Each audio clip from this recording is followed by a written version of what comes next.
Son histoire d'amour avec une personne qui lui avait longtemps caché être une femme trans, c'est-à-dire un homme ayant subi de nombreuses opérations dans le but de paraître femme. J'ai vu beaucoup de réactions sur les réseaux par rapport à ce sujet-là, de personnes venant dire « la femme trans n'avait pas forcément à lui dire. Et au final, qu'est-ce que ça change ?» Mais vous blaguez, qu'est-ce que ça change? Déjà, on est d'accord que chacun fait ce qu'il veut.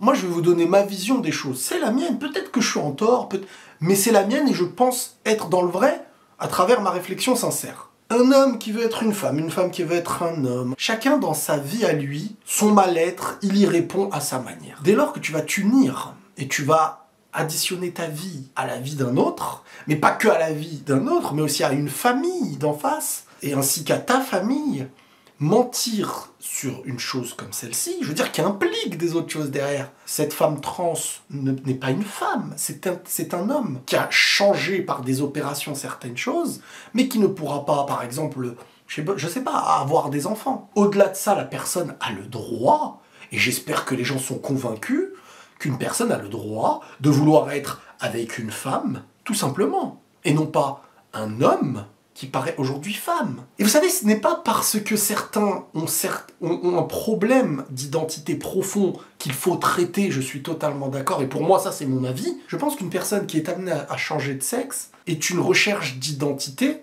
et selon moi, dans une recherche d'identité, que ce soit par un changement de chirurgie esthétique, par rapport à certains complexes visuels qui n'ont pas de rapport avec la santé, bien entendu, hein, toute opération ou chirurgie qui ont un rapport avec la santé vraiment de la personne, voilà, c'est des cas, c'est important, c'est des cas de médecine et il faut se soigner, etc.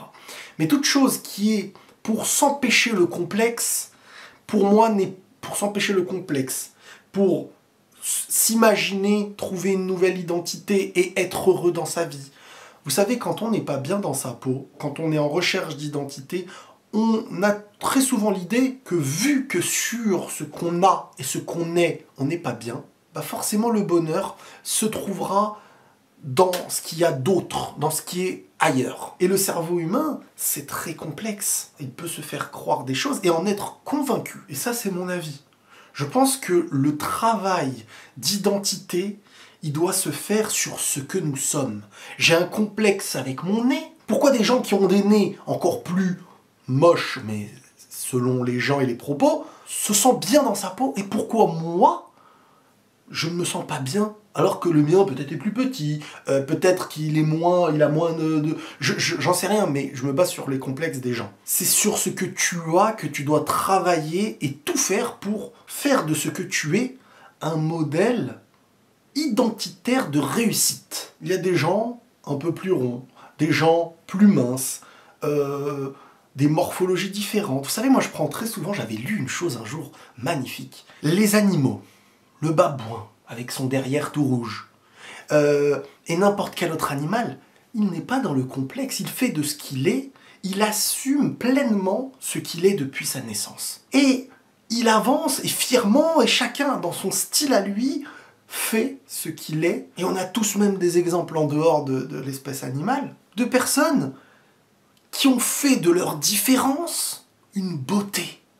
Car en fait, ce qui rend beau, globalement, très souvent, l'aura que tu vas dégager, le charisme que tu vas avoir, certaines personnes ne sont pas les plus beaux, mais sont très charismatiques et plaisent. Parce que soit ils ont confiance en eux, soit artistiquement ils ont donné et apportent sentimentalement et en émotion aux gens beaucoup de choses. C'est sur ce qu'ils sont, extérieurement quand on ne les connaît pas, qui ont l'air de plus banals, ou pour certains même pas beaux, qui au final deviennent plus beaux que tous les autres. Et le travail en fait, de trouver ce que nous sommes, et d'en faire quelque chose de grand, c'est possible pour tout le monde. Et le mal-être vient de quelque chose. Et ça doit être traité, ça ne doit pas être contourné. Parce que quand on le contourne, on laisse le virus dans une case. Sauf que nous, on est en train de regarder l'autre, mais le virus continue de grandir. Quand on ne traite pas la maladie à sa source, elle grandit. Et c'est pareil dans la recherche identitaire de ce que nous sommes réellement et en profondeur. Ça touche même dans le domaine de la religion. Il y a des personnes, en fait, qui ne savent pas ce qu'ils sont, Et il rentre dans une religion, au lieu d'aller sur le principe de la compréhension d'une vérité et de se dire, est-ce que c'est le message de Dieu? En fait, non, eux, ils se disent, ça y est, j'ai trouvé ce qui me manquait, je n'ai pas travaillé dans l'idée de me concevoir. C'est comme dans la religion, certains qui n'ont plus de réflexion, mais sont tout simplement esclaves de certaines choses. Tout comme en amour. Certains qui ne se sont pas construits, n'ont pas leur identité, leur personnalité, deviennent esclaves de l'autre, deviennent extrêmes, deviennent dépendants. On ne peut pas la remise en question ne peut pas exister parce que si je me remets en question, j'ai mis tout le poids de mon existence sur toi, sur telle personne religieuse, sur telle... Et au final, en fait, tu ne t'es pas construit. Tu as mis ta vie et ton identité sur le dos d'un autre. Au lieu de chercher, que ce soit spirituellement, dans la compréhension de ce que nous sommes, de la vie, Après voilà, chacun dans son rayon s'il a envie de creuser. Mais malheureusement, quand on est en train de se dire « Ah non, en fait, je ne suis pas ça. » Parce que comme je me sens pas bien là, je ne suis pas ça. Je vais avancer. Et en me disant que en vrai, je me sens plus ça. Pas parce que je me sens plus ça, mais plutôt parce que je me sens tellement pas bien dans ça. Et je pense que certains, je peux pas parler à la place de tout le monde, mais je pense en tout cas que certains garçons, certains hommes ou femmes se détestent en tant qu'hommes, ou certaines femmes se détestent en tant que femmes. Et la meilleure manière de se rejeter pour se retrouver dans une nouvelle vie et une nouvelle identité, c'est de se dire je vais aller faire des opérations pour paraître autre chose. Mais au fond, tu n'es pas autre chose. Que les gens te voient comme quelqu'un, entre guillemets, de riche, ne fera pas de toi quelqu'un de riche si dans l'essence même tu ne l'es pas. Et le principe, en fait, il passe même par l'idée de se dire je vais réussir à croire que je suis quelque chose vu que d'apparence, je montrerai aux autres que je suis. Bref, je veux dire qu'une personne qui vit cette chose-là et ce changement à ses yeux de passer de l'homme à la femme, toute cette étape que je vous dis qui est un travail quand même, pour en arriver à ça, ça demande des choses très importantes dans une vie, voire presque graves pour d'autres, et ne pas tenir au courant de toute cette chose, la personne avec qui tu vas t'engager, qui va engager aussi sa famille, comme je vous dis. Imaginez-vous, il a dit à sa mère, à son père, voilà, cette femme, je l'ai rencontrée, et d'un coup, après plusieurs moments, les sentiments se sont engagés. Il y a une tâche, il y a beaucoup... La personne, ça y est, elle est conditionnée à une vie avec toi, basée sur un mensonge. C'est presque comme si, et ça existe aujourd'hui, j'ai déjà eu des témoignages, de personnes qui pendant des années sont tombés amoureux d'une personne virtuellement sur les réseaux, alors qu'en fait la personne derrière, c'était des membres de sa famille qui se moquaient d'elle. Aimer profondément dans sa vie et se dire que... Et cette personne-là estimait que c'était l'un des plus grands amours qu'elle avait donné. On peut dire c'est ridicule, c'est n'importe quoi, mais c'est un fait. Et la personne estimait, même après, que c'était l'un des plus grands amours qu'elle ressentait pour quelqu'un. Au final, c'est un amour que tu as donné à rien. Parce que c'était un jeu, enfin c'était une fausse identité. Et le problème c'est maintenant, mettez-vous à la place de la personne qui en fait se dit, mais en fait, ce n'était pas une femme que j'ai en face de moi.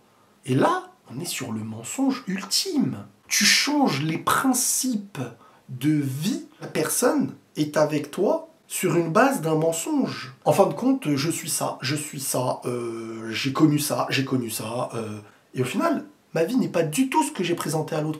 Peut-être que la personne n'aurait pas voulu de moi. Et elle aurait le droit. On n'est personne pour forcer, peu importe. Je sais pas, c'est comme si une personne est religieuse. Elle vient et te dit non, moi je ne crois pas en Dieu, machin. Et en vrai, tu te rends compte, la personne, elle prie H24, mais ça a des conséquences. C'est peut-être pas la vie que tu veux. Je veux dire, chacun est libre de choisir pour lui. Et à l'inverse, un religieux. Une personne qui est croyante se dit, moi je préfère peut-être avec une personne qui a la même conscience que moi, la même vision de la vie que moi, et on aura des enfants. Je veux dire, faut pas dérégler. Il est important d'être d'un point d'accord basé sur des vérités. Que tu veuilles ça ou ça, l'autre est d'accord. En vrai, consentement entre les deux, basé sur une vérité. Normalement, ce principe-là est très simple et clair et net. Mais aujourd'hui, il y a des personnes qui veulent imposer une idéologie. Que des gens aient le droit ou veuillent changer de sexe, devenir aux yeux des gens des femmes, des hommes.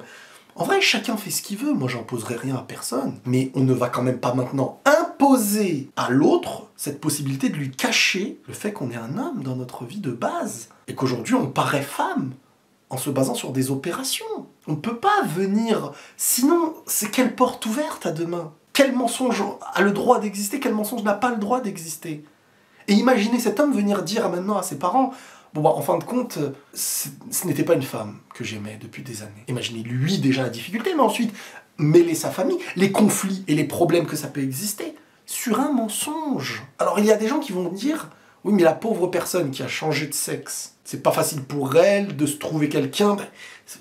Peut-être, mais on ne va pas, d'une chose difficile, créer un gros problème en plus. Moi j'estime, encore une fois, ça c'est que ma vision, je l'impose à personne. C'est sur ce que l'on est, de la manière dont on est né, hormis maladie, qu'on se doit d'accepter ce que nous sommes et faire un travail pour accepter ce que nous sommes. Parce que parfois on est victime. Oui, un enfant peut être victime d'un problème d'identité en rapport à des grands problèmes, à de gros problèmes familiaux, à de la maltraitance, au fait de...